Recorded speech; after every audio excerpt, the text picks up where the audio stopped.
New York did not adjust itself for visitors. This was the thing she had always loved about it, its magnificent indifference, the way it conducted its enormous and complicated life, regardless of who had arrived or what they needed from it. Karim stepped out of the apartment building on the first morning, and the city received him with the same flat, relentless energy it gave everyone.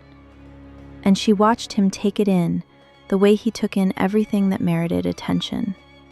Completely, without hurry, with the particular quality of presence that meant the information was actually landing rather than being processed at distance. He stood on the pavement for a full 30 seconds. She stood beside him and did not say anything because he didn't need narration. He needed time. "It doesn't stop," he said. "No," she said. "It never stops." Even at... He had been awake at 4 a.m, jet lag, and had stood at the west window looking at the city doing its 4 a.m. version of itself, which was diminished only in the way a river at low tide is diminished. The same river, entirely recognizable, just at a different register. "Even then," she confirmed. He nodded, absorbing this with the equanimity of a man who finds new information interesting rather than threatening. Then he looked at her. "Show me your New York," he said, "not the one I could find on a map." So she did. Her New York was not the New York of skylines and landmarks, though those existed and were genuinely extraordinary, and she had her own relationship with them, her own angles and hours when they earned their reputation. Her New York was smaller and more specific.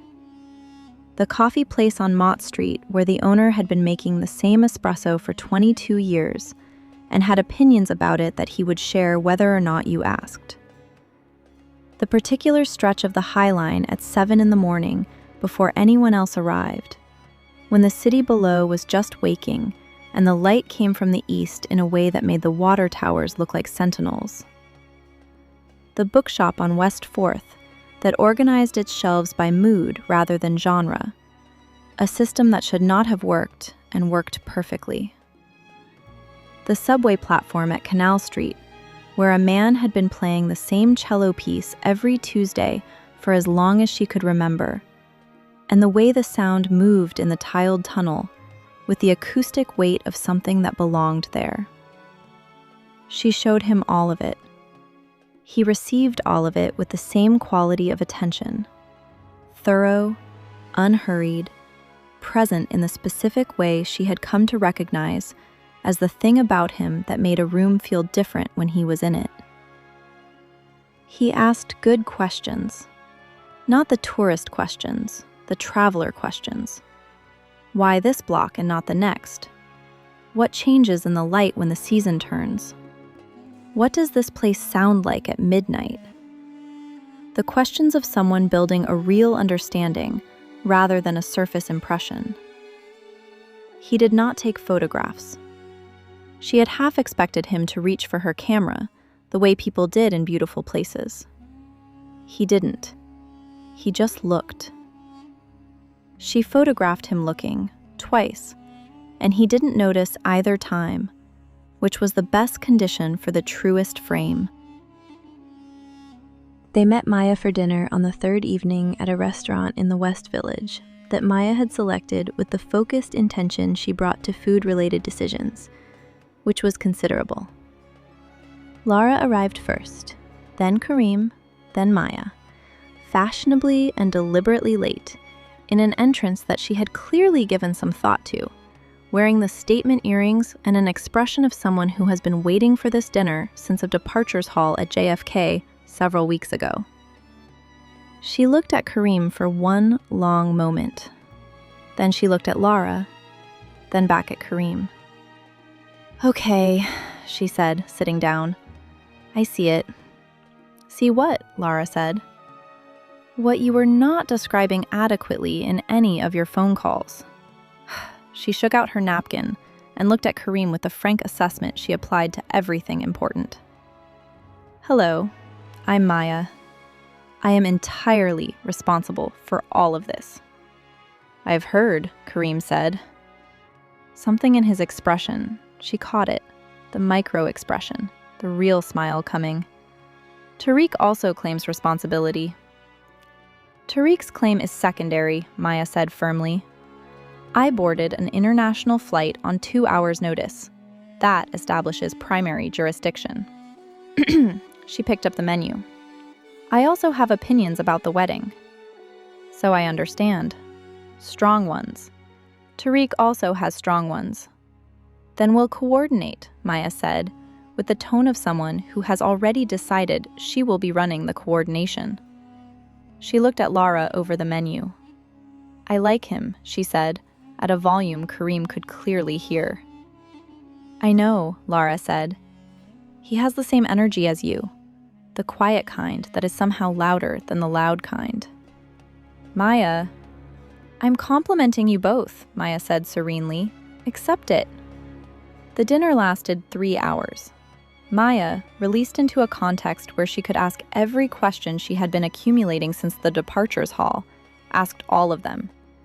She asked about Oxford and Zafaran and the trade agreement and the plateau and the checkpoint and the second engagement with a frankness that would have been alarming in anyone else, and was, in Maya, simply how she operated.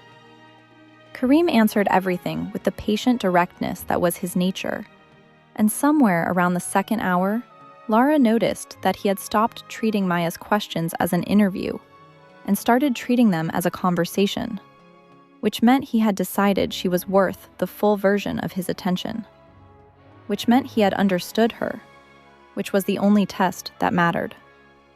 At one point, Maya asked, "What is the single most surprising thing about her?" He considered this seriously, the way he considered everything seriously. "She left her camera on the nightstand," he said, "on the night of the reception. She had been carrying it as a permanent fixture for 2 weeks, and she left it behind. I understood then that she had decided to be present instead of observing." That is not a small thing for someone whose primary relationship with the world is through the lens.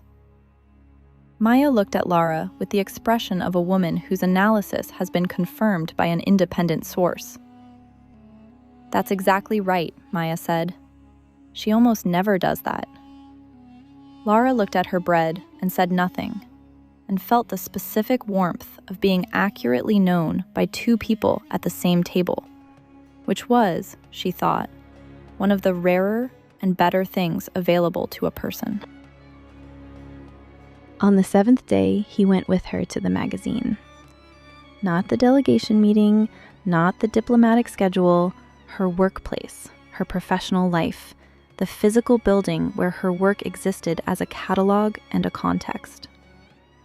Her editor, Daniel, shook his hand with the wariness of a man who had received 2 weeks of increasingly distracted filing and several requests for deadline extensions and was reserving judgment. "So you're the reason my best photographer has been in Zafaran for a month," Daniel said. "I'm the reason she came back twice," Karim said, with the even tone that contained, for those paying attention, a precise and undefensive confidence. Daniel looked at him for a moment, then at Lara, then at the ring on her finger, which he had noticed the moment she walked in and had been not mentioning with considerable effort. "The Plateau series is the best work you've done in 3 years," he said to Lara. "Whatever's happening over there, keep photographing it." "I intend to," she said. "Good." He shook Karim's hand again, with less wariness. "Don't let her stop working. She gets difficult when she isn't working." "I know," Karim said. "You've known her 3 weeks," Daniel said.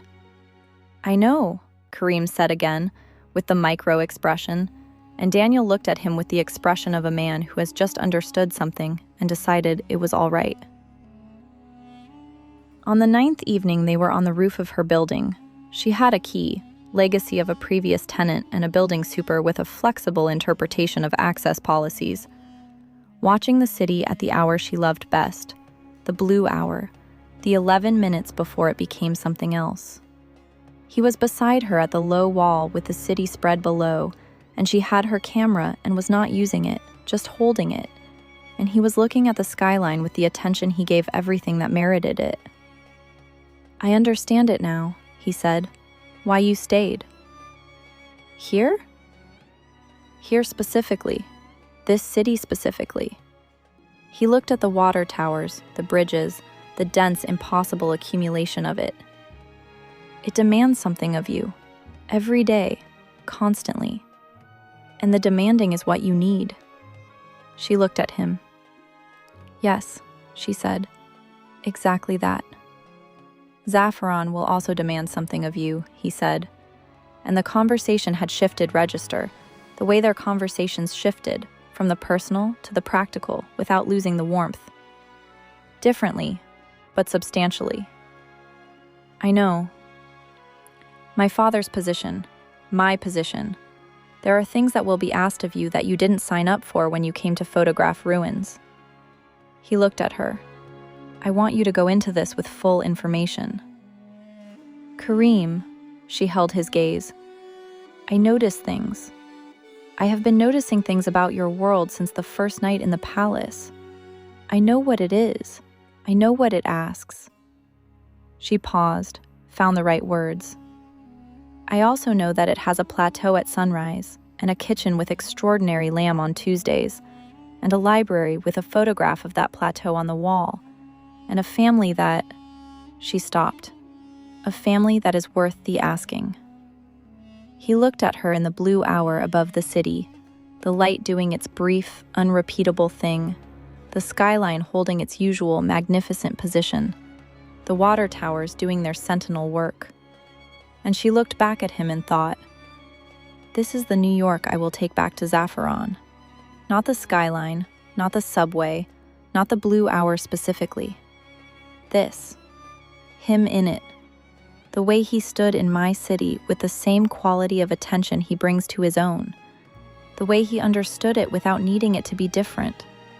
The way he stood beside me at the wall and talked about what would be asked of me as though my answer was already known, and the talking was just courtesy, because he knows me well enough to know I go toward things that ask something of me, rather than away from them.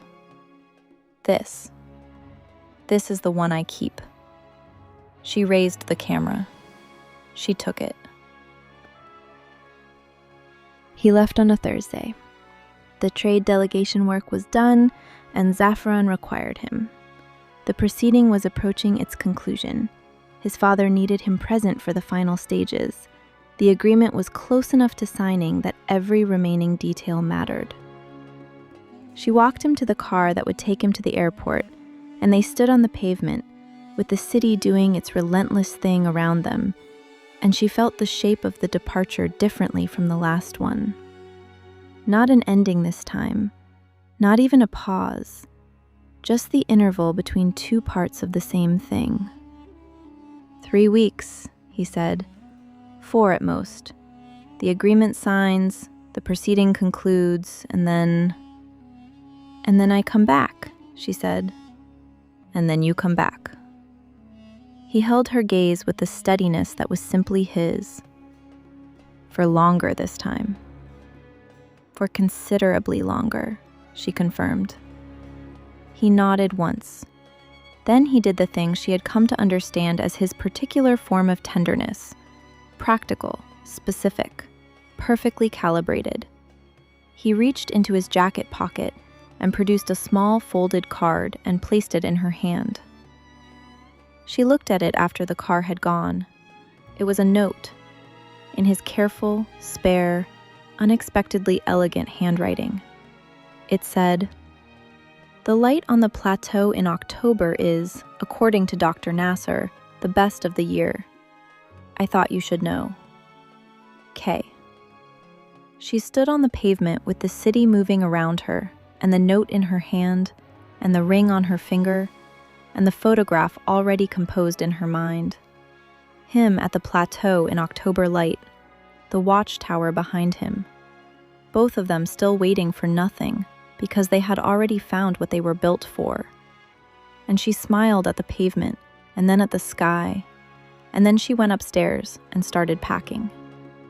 She was packed in 2 days. She called her editor and filed the last of the New York photographs and told him she was going back to Zafaran for the foreseeable future, and that she would be sending work regularly, and that she needed him to consider her Zafaran-based from here. Daniel said, "Foreseeable future." She said, "Permanently, probably. I'm working up to the word." A silence. "Is the work going to be this good?" he asked. She thought about the plateau and the harbor and the old quarter and the northern coast and the elderly woman's hands around the tea glass and the hawk in frame 17 and all the frames she hadn't taken yet because she had been staying inside them instead. "Better," she said. Daniel said nothing for a moment. Then, "Send me the ring photograph." She had printed it that morning. The afternoon light, the west-facing window, the ring on her hand, him just out of frame but entirely present in the quality of the light, the way the room looked like a room in which something true had just happened. She sent it. Daniel called back in 4 minutes. "I want the whole story," he said. "First person, 10,000 words. I'll run it in the spring issue." She looked at the note still on her kitchen table. The October light, the plateau, the thing between them that had no name and no longer needed one. "You'll have it," she said. Next chapter, October light. She landed in Zafaran on the Tuesday. The lamb was extraordinary. Some things, she had learned, you could count on,